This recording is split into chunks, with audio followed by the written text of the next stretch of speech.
Quería plantearle la siguiente pregunta. ¿En qué momento de su vida se dio cuenta de que lo suyo era ser sacerdote? ¿Cómo descubrió que esta es su vocación y no otra? Voy a decir que en mi caso concreto, cada uno es un caso yo creo que personal. La vocación es algo muy personal porque es una llamada de Jesús a cada uno con su nombre y apellidos.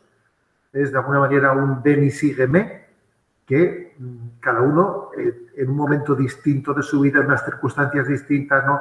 De una manera más de golpe o más poco a poco, porque también en eso hay muchas diferencias, se puede llegar a escuchar. En mi caso concreto voy a decir que yo tenía unos 16 años, entendí que tenía esa llamada. Bueno, pues obviamente muchos planes hechos ya, hechos planes en mi vida de qué carrera estudiar, de qué etcétera. Y sí que es verdad que aquella llamada en la que jamás en mi vida había pensado en poder ser sacerdote, pero totalmente desprevenido, y tuve que hacer un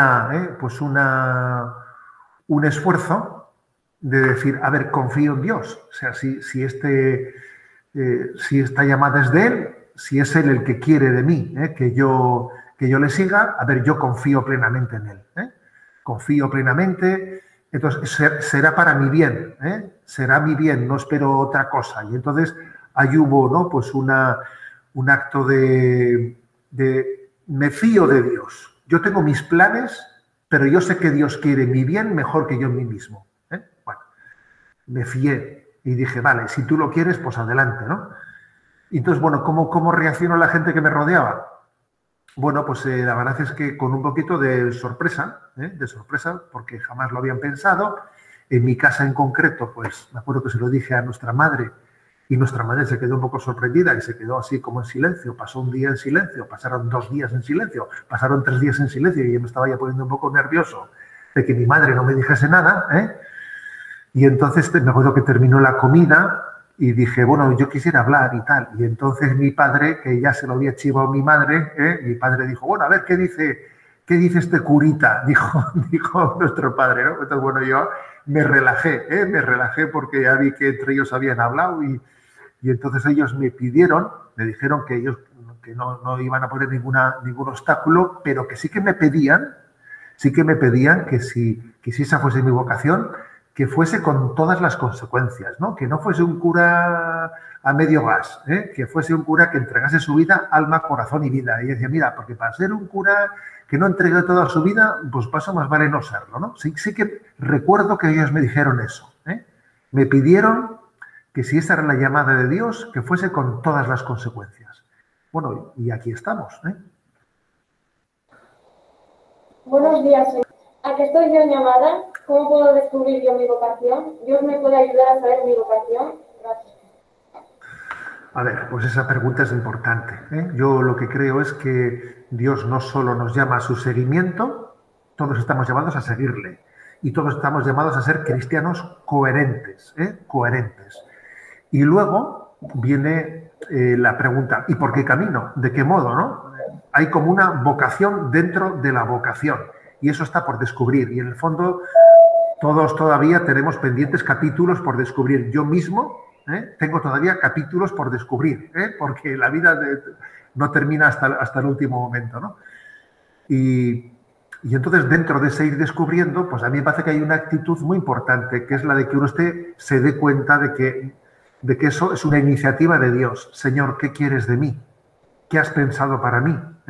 O sea, que yo planteé mi vida no como si yo fuese, ¿no? Como si la iniciativa de la vida estuviese en mí, sino como saber que Dios tiene un plan para mí y la felicidad consiste en descubrir lo que Dios tiene pensado para mí.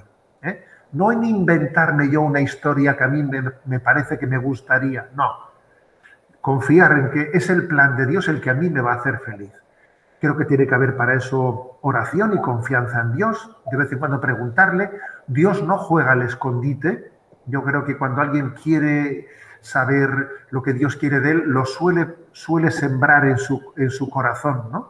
Así como, por ejemplo, también Dios siembra el enamoramiento. O sea, uno se enamora de un chico o de una chica que va a ser su esposa, su esposo. Dios ha sembrado en su corazón ese amor, ese amor está sembrado por Dios para que tú, bueno, pues lo mismo pasa con otro tipo de vocaciones, como por ejemplo fue en mi caso, ¿no? Ahí también hay una semilla, como un enamoramiento, una llamada que Dios siembra en ti y tú, bueno, pues la vas discerniendo. Yo creo que es muy importante también, primero, confiar en Dios, hablar con Él, tener oración, tener capacidad de silencio en tu vida, de escucha y dejarte acompañar. Porque mira, en soledad las cosas no se disciernen bien. Siempre contrastar con otra persona, contrastar con un director espiritual.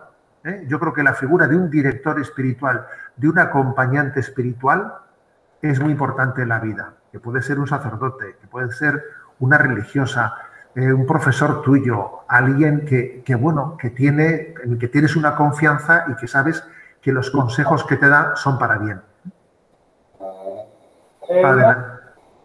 ¿Cómo habla usted con Jesús? ¿Cómo entiende lo que te dice? A ver, mira, ¿cómo se hace la oración con Jesús, ¿no? ¿De qué manera uno puede dirigirse a Él y cómo puede, y sobre todo, ¿no? ¿Cómo puede escuchar la voz del Señor, su respuesta? Lógicamente, es muy importante hacer un acto de fe, ¿no? O sea, yo creo en la presencia de Dios, creo en que Jesús nos está escuchando, que Él está aquí presente. Entonces, con Jesús hay que hablar no como alguien que está muy lejos, no como que voy a tener una conexión con un satélite que está ahí arriba. No estoy conectando con un satélite, estoy hablando con alguien que habita dentro de mí, que me conoce a mí mejor que yo a mí mismo, ¿no? Cuando dice Jesús, cuando vayas a rezar, entra dentro de tu corazón y Dios que te escucha, habla con Él. O sea, tiene que haber intimidad. Dios es más íntimo a ti que tu propia intimidad. Por eso es muy bueno también, cuando uno cierra por ejemplo, a veces cerrar los ojos y con Jesús que habita dentro de ti tener ese diálogo. Y hablarle como se habla a un amigo, comenzando por decirle cómo estás, Señor, tú sabes que estoy viviendo un momento duro o que estoy viviendo un momento de mucha alegría, de mucho gozo, y lo compartes con Él. ¿Y cómo percibes el retorno? O sea, ¿cómo percibes su voz?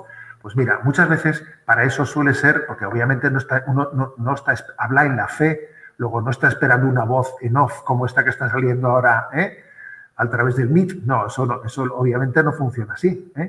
Pero sí que Dios tiene formas de hacerse entender. Y una es ver cómo en tu corazón también Él pues siembra la paz o siembra intuiciones en las que uno dice, no sé, percibo como que esta palabra la he recibido en mi corazón y la percibo como recibida por Él, pero sobre todo, fijaros, la manera principal en la que Él habla es a través de los evangelios. Por eso es muy importante cuando hacemos oración siempre recurrir a la lectura de un texto del evangelio en el que yo dejo que Jesús me hable a través de ese texto. Me siento interpelado, me doy cuenta de que esas palabras son palabras de Dios que están dichas para todos los hombres de todos los tiempos, pero para mí en concreto en este momento. Esta palabra está dicha como si fuese para mí. Y eso es muy importante. Os voy a contar una anécdota que me pasó a mí siendo sacerdote, porque antes de ser obispo fui sacerdote en una parroquia 20 años, en Zumárraga. Y recuerdo que una ocasión pues me tocó leer el Evangelio sobre la unión del matrimonio, ¿no? En la que Jesús nos pide que el hombre y la mujer estén unidos y que sean fieles y hablé de eso, ¿no? Y prediqué sobre eso. Y terminó la misa y un señor entró a la sacristía, que yo no le conocía, y me dice, claro, yo estoy escuchando el Evangelio y la predicación mía sobre el matrimonio y tal, ¿no? Y viene y me dice, ¿qué? Ha venido mi mujer a hablar con usted, ¿no? Ha venido como a chivarse, algo así. Y le dije, no, yo no sé quién es su mujer, ¿sabe? No. Pero yo creo que el que quiere hablar con usted es Jesús. Y Jesús el Evangelio de hoy lo tenía pensado para usted. Entonces, usted póngase, permíteme un consejo, le dije, con esa palabra que hoy hemos leído, esa palabra estaba dicha para todos, pero para usted en concreto. En concreto, entonces, recíbala así y déjele a Jesús que le hable. Déjale a Jesús que esas palabras del Evangelio, pues tú las recibas como dichas para ti. O sea, creo que es una manera de tener ese diálogo con Jesús. Buenos días. ¿Por qué nace la Iglesia? ¿Qué sentido tiene? ¿Por qué es tan importante? ¿Y qué nos aporta a nosotros? Vamos a ver. La Iglesia es la prolongación de Jesús. Es la prolongación de Jesús. Los primeros cristianos hablaron de que Jesús es la cabeza y la Iglesia es el cuerpo de Jesús. La Iglesia lo que hace es prolongar la palabra de Jesús. Porque Jesús no vino únicamente para decir un mensaje a los que vivían en aquel tiempo allí en Palestina hace 2000 años. No, hombre, Jesús vino para traer su mensaje al mundo entero. Entonces, ¿cómo lo podía hacer? Hombre, pues porque Jesús, él quiso no solo predicar, sino dar a luz una iglesia que continuase su labor, su encomienda, por todos los tiempos hasta el fin del mundo. O sea, que la Iglesia es la prolongación de Jesús. Entonces uno se fija, si lees los Evangelios, te das cuenta de que Jesús, él desde el principio tenía claro que lo que él estaba haciendo tenía que ser luego continuado. Os pongo un ejemplo, ¿no? Jesús elige a 12 apóstoles y luego a más discípulos y les dice, id por el mundo entero predicando el Evangelio. O sea, que Jesús sabe que tiene que tener una prolongación. O, por ejemplo, cuando Jesús pues dice, tomad y comed, esto es mi cuerpo, haced esto en memoria mía. O sea, Jesús está sabiendo que después de que Él muriese, resucitase y ascendiese a los cielos, cada vez que se celebrase la Eucaristía iba a ser en memoria de Jesús, ¿no? Haced esto en memoria mía. Y así podíamos buscar muchos textos del Evangelio en los que percibimos que Jesús, él siempre contó con que la Iglesia iba a prolongar la labor de Jesús. Por eso yo creo que a la Iglesia hay que verla así. La Iglesia hay que verla como pues, esa familia de Jesús, continuadora de la obra de Jesús, y yo creo que uno de las imágenes más bonitas, de las que a mí más me gustan, es la Iglesia es el cuerpo místico de Jesús. Pues uno sabe cómo el cuerpo se rige desde la cabeza, ¿no? La cabeza es la que da órdenes. Y si yo estoy moviendo ahora estos dedos se están moviendo porque el cerebro da órdenes, ¿no? Bueno, pues de alguna manera es Jesús el que le da la vida a la Iglesia. Por eso el decir, bueno, yo creo en Jesús y no creo en la Iglesia. A ver, perdona, si tú no hubieses ni siquiera tenido memoria de Jesús, de su mensaje, de su vida, de su palabra, si no es porque la Iglesia, que es el cuerpo místico de Jesús, te lo ha predicado, ¿no?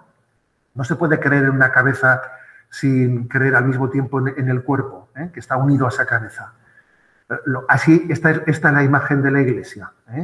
Esta es la realidad de la Iglesia. Ese es el ser de la Iglesia, ¿no? Hacer visible a Jesús y prolongar la vida de Jesús pues, por todos los siglos.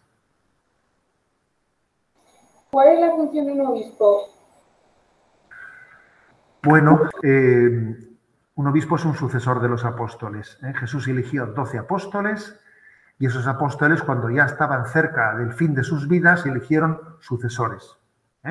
Eso lo vemos en el propio Nuevo Testamento, porque se ve cómo San Pablo elegía a Tito, Timoteo, ya se ve cómo los apóstoles eligen sucesores. Son los primeros obispos, por ejemplo, después de Pedro, el primer papa, el siguiente fue Lino, Sixto, Clemente, Cipriano. O sea, sabemos el listado de los que han seguido después de los apóstoles, ¿no? En el fondo, por lo tanto, pues el obispo lo que tiene que hacer es, en continuidad con la labor que Jesús dio a los apóstoles, pues llevar a cabo esa tarea de pastorear, de cuidar de los creyentes en Jesús, de la familia que cree en Jesús. El obispo es importante también que, como pastor, en cada tiempo, pues esté pensando de qué manera cuido de los que Jesús me ha encomendado, porque hay momentos difíciles como el que estamos viviendo, en el que también los obispos sufrimos, Sufrimos porque nos damos cuenta de que esto está complicado y que, por ejemplo, transmitir el mensaje de Jesús a los jóvenes, pues es todo un reto. A mí cuando me dijeron, por ejemplo, que iba a tener pues esta conexión con vosotros, yo encantado, porque en el fondo el obispo quiere buscar la forma de cómo cómo transmitir el mensaje de Jesús, ¿no? Un obispo también pues, se preocupa por ejemplo, de qué tal van los colegios cristianos, ¿no? Los colegios católicos. Cómo se están preparando en el seminario los que se preparan para ser sacerdotes. Cómo cuidamos a los enfermos. Cómo ayudamos a los pobres. A ver, hay un montón de frentes abiertos, un montón de frentes abiertos de todos los cuales tiene que tener un poco pues, el obispo pues, preocuparse de Cáritas, preocuparse de los colegios católicos, preocuparse de las parroquias, muchas cosas en las que el obispo es el último responsable, pero como os podéis imaginar, el obispo no lo puede hacer todo él en persona, si no tiene muchas personas que le ayuden. Esto es como un pianista que necesita dedos y el obispo necesita muchos colaboradores. Entre los colaboradores del obispo, pues algunos muy importantes son los profesores de religión. Porque los profesores de religión también le ayudan en la vida de la Iglesia a que podamos también proclamar el nombre de Jesús pues, en el sistema educativo, ¿no? Que es una parte importante también de la vida de la Iglesia.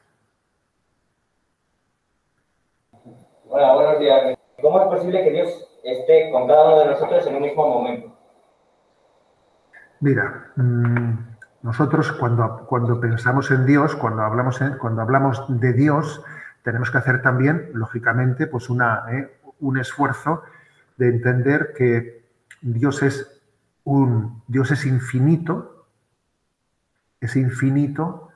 y al mismo tiempo es simple, no está compuesto de partes. Es un espíritu, o sea, Dios no es un ser material, es un ser personal, sí, pero espiritual, infinito y al mismo tiempo plenamente simple. O sea, infinito, todopoderoso, simple, y eso hace, y uno dice, a ver, entonces Dios,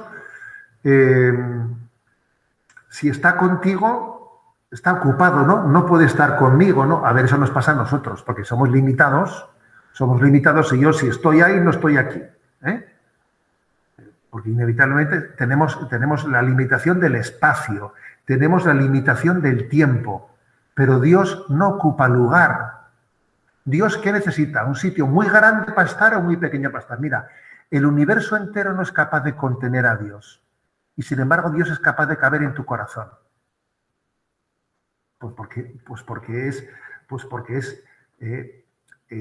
infinito y al mismo tiempo espíritu, no es material.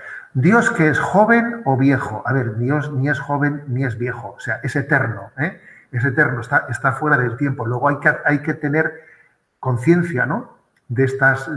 Yo recuerdo, os voy a contar una anécdota, que una señora me preguntó en una ocasión, ¿no? Oiga, mire, yo quisiera ofrecer una misa por un hijo que tengo que ha fallecido y estoy muy preocupada por él, ¿no?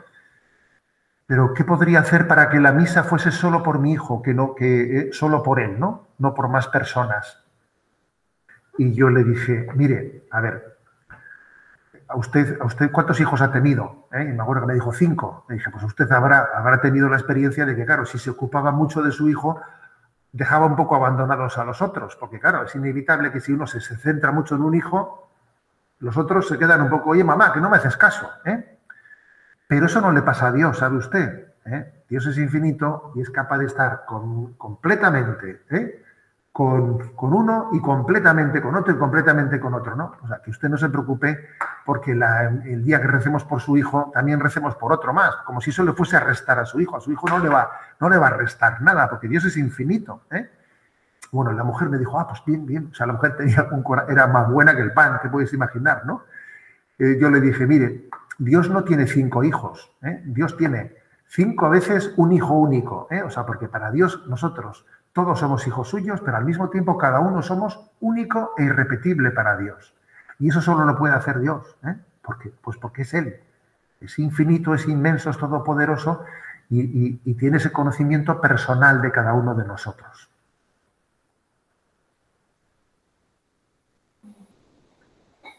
Hola, buenas.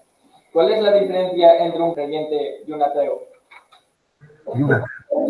Voy a decir una cosa. En teoría la distinción es clara, ¿no? A ver, pues el creyente es aquel que profesa, ¿no?, la existencia de Dios, y el ateo el que la niega. Pero fijaros una cosa, yo creo que hay que no únicamente hablar en esos términos, que obviamente pues, sí existen, sino entender también que a veces puede haber ateos no teóricos, sino existenciales. A veces uno dice, sí, yo creo en la existencia de Dios, sí, creo en la existencia de Dios, pero en el fondo mi vida la planteo como si Dios no existiese. O sea, en mi vida que Dios exista o que no exista no cambia nada, no cambia nada. O sea, mi fe en Dios no tiene una influencia real en mi vida. Y entonces uno, pues resulta que sí, que en teoría cree, ya, pero en la práctica su vida es casi, ¿no? Pues casi la de un ateo. No sé, si tengo un compañero en el pupitre de al lado que él dice que no cree en Dios y yo sí creo en Dios, a ver, se nos nota. Os pongo un caso, ¿no? Yo os hablo desde San Sebastián, desde San Sebastián, y no sé si conocéis la historia de Sebastián. San Sebastián fue un capitán de la Guardia Pretoriana romana del César, en un tiempo en que los cristianos eran perseguidos, y entonces él, Sebastián, se hizo cristiano. Pero claro, tenía que tener discreción, porque si decía que se había hecho cristiano, pues hombre, pues inmediatamente era detenido. Y entonces Sebastián, claro, él como cristiano comenzó a vivir coherentemente. Y por ejemplo, él dejó de ir entonces allí en tiempos de los romanos, pues solía ver las termas, que era un lugar en el que la gente iba allí a bañarse de una manera en la que había mucha promiscuidad sexual y tal, ¿no? Y entonces él dejó de asistir a las termas. Otros, pues entonces era muy típico ir al circo, a las luchas de los gladiadores, ver cómo uno le mataba al otro, ¿no? Era un espectáculo, y él dejó de ir a las luchas de gladiadores porque le parecía que eso era indigno. Y sus compañeros le empezaron a ver y dijeron, este está raro, ¿no? Y le empezaron a espiar. Fíjate, ha dejado de ir al circo, ha dejado de ir a las termas, y le espiaron, y por la noche él ayudaba a los pobres. Está ayudando a los pobres. No se habrá hecho este cristiano, ¿no? No se habrá hecho este cristiano. Y entonces, claro, sospecharon por su vida que se había hecho cristiano. Está haciendo cosas muy raras este tío, Entonces tú imagínate que nos pusiesen una cámara de esas que nos vigila 24 horas al día, y que alguien viese cómo vivimos, ¿no? ¿Se notaría en la cámara esa, se notaría que soy cristiano, como se le notó a Sebastián? Oye, este tío está haciendo cosas un poco raras, ¿no? Entonces a un joven le van viendo y diciendo, oye, este joven, no sé, actúa de una manera, no fuma porros, A ver, pues es humilde, no dice mentiras, no trata a los demás de manera borde, pues comparte sus cosas con los necesitados, reza por las noches, va a misa los domingos. Este parece que cree en algo, ¿no? Porque su vida está configurada por ello. Eso es ser creyente, ¿sabes? O sea, ser creyente no solo es en teoría, no solo es en teoría, sino que tiene que ser una fe existencial que cambie nuestra vida. ¿Por qué es importante la Iglesia en nuestra sociedad actual? ¿Qué aporta a nuestra sociedad? Vamos a ver. La verdad es que la Iglesia, yo creo que en este momento especialmente, pues yo creo que es un poco, ejerce el papelito de Pepito Grillo. ¿Habéis oído hablar de Pepito Grillo? Que es aquel que es como el que lleva la voz un poco distinta de los demás. Porque yo creo que nuestra sociedad va a camino de un estilo de vida en el que es cada vez más materialista, más frivolidad, vivir más cómodamente. Y creo que la Iglesia proclama unos valores que van contracorriente. Van contracorriente. O sea, la Iglesia nos está recordando que el bienestar, que esta sociedad del bienestar, en la que parece que el objetivo de la vida es vivir más cómodamente, vivir mejor, con más riquezas, o sea, como si ese fuese el objetivo último de la vida, ¿no? La Iglesia nos está recordando que la felicidad, bueno, que todo progreso humano está bien, pero que la felicidad, ¿sabes?, no está en el mero progreso humano, ¿eh? La felicidad yo creo que ejerce como un faro encendido en medio de la noche que nos dice que el puerto está por ahí, por ese camino. O sea, es alguien que en medio de un ambiente pues, muy distinto, muy adverso, viene a decir algo que es un poco contracultural, que incluso es políticamente incorrecto. Pues eso, lo típico, por ejemplo, es que el mundo le diga a los jóvenes, haz lo que te apetezca, haz no sé qué, tú tienes derecho a todo, ¿no? Lo que sea, en sentido de la diversión, de la sexualidad, de lo que fuere, ¿no? Y sin embargo la Iglesia ejerce un poco de conciencia contracultural, diciendo, no es verdad que todo aquello que te apetezca es bueno para ti. Hay cosas que te apetecen, pero no son buenas. Y tienes que aprender a seguir la voz de tu conciencia y no la voz de tu apetencia. Y si os fijáis, los políticos y la clase política muchas veces a los jóvenes lo que les dice, pues para ganárselos, pues adelante, tú tienes derecho en tu vida a llamar aquello que te apetece y eso que tú... Bien, pero la Iglesia te dice, mira a ver si eso que te apetece es conforme a tu bien, es conforme al bien de los demás. Porque tienes que seguir lo que en conciencia es conforme a rectitud. Y esa será la verdadera felicidad, no hacer lo que te apetezca hacer en cada momento, ¿no? O sea que yo creo que la Iglesia está ejerciendo esto con fuerza. Y luego además es verdad también que ejerce una labor social grande, una labor social grande porque Jesús nos pidió que ayudásemos a los pobres y a los más necesitados. Y bueno, yo os puedo decir cómo la Iglesia lleva adelante pues, muchos proyectos sociales, como por ejemplo el proyecto Hombre de rehabilitación de los toxicómanos, que es de la Iglesia Católica. O, por ejemplo, ¿no?, el tema de Cáritas. O, por ejemplo, todas las obras sociales de Manos Unidas en los países más pobres, ¿no?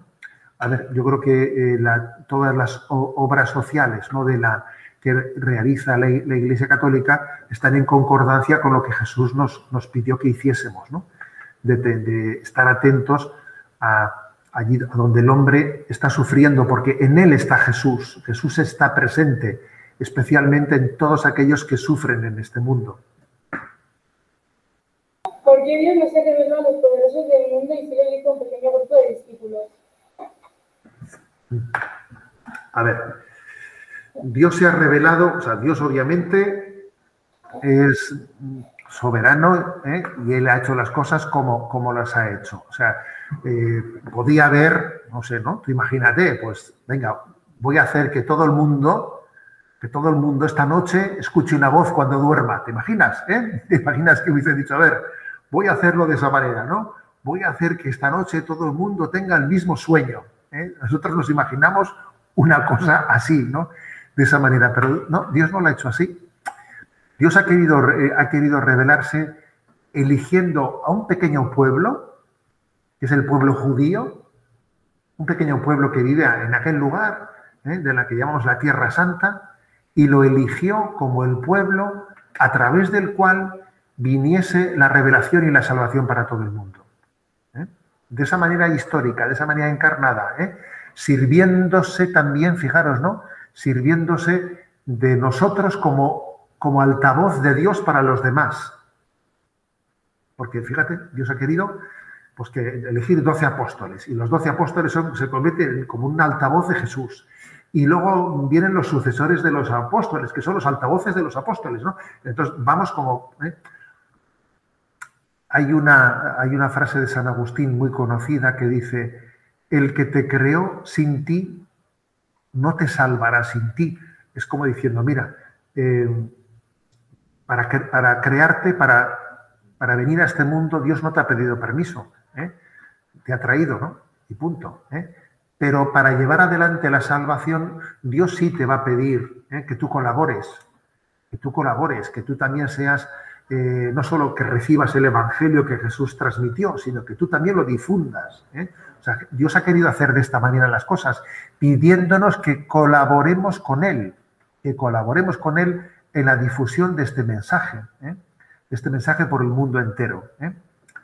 O sea que, como puedes ver, es una manera de salvarnos, de llevar adelante la salvación, en la que nos implica también como colaboradores suyos en esta tarea delante del mundo.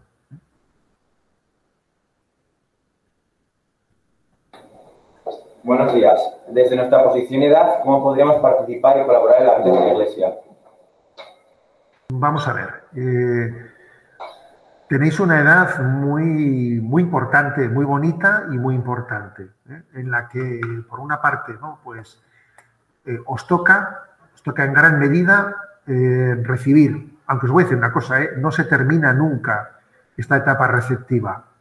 La etapa de que uno se sienta siempre aprendiendo, eso no termina nunca. Alguno estará diciendo, hombre, no me diga eso, que yo estoy ya pensando a ver cómo termino ya el colegio. No. O sea, en esta vida siempre tenemos que ser alumnos, siempre aprendiendo, ¿sabes? Siempre aprendiendo. Pero es verdad que vosotros de una manera especial. Entonces, yo creo que en este momento tomarse en serio el estudio, tomarse en serio mi educación, ser como una esponja receptiva es importantísimo. Ser una esponja, aprender, estar atento, ¿no?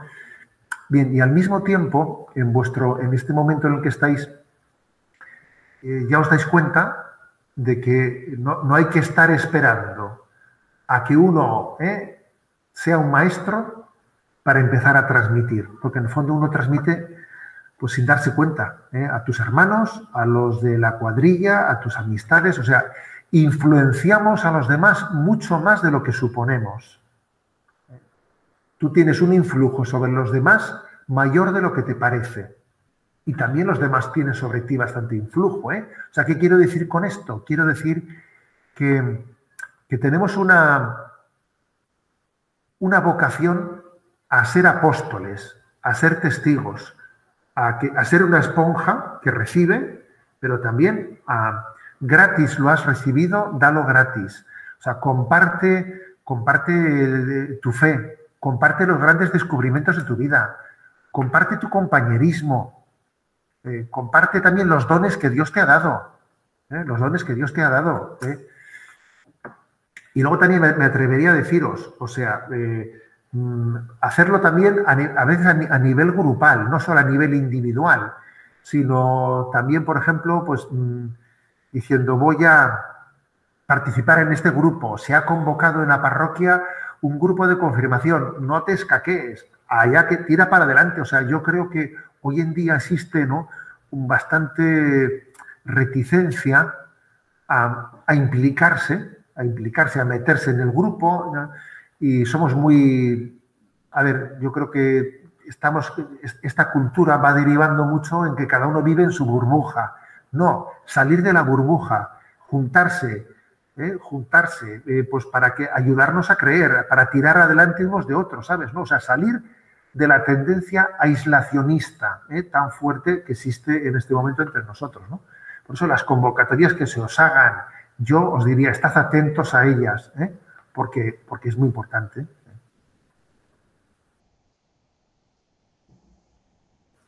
Ha sido una alegría. No dejéis, cuando pasen un poco estos tiempos raros que estamos viviendo, y vengáis por San Sebastián y tenéis que visitar la catedral de San Sebastián, que se llama del Buen Pastor, y preguntáis por el obispo, que con mucho gusto os irá a saludar y a preguntaros qué tal os va la vida. ¿De acuerdo?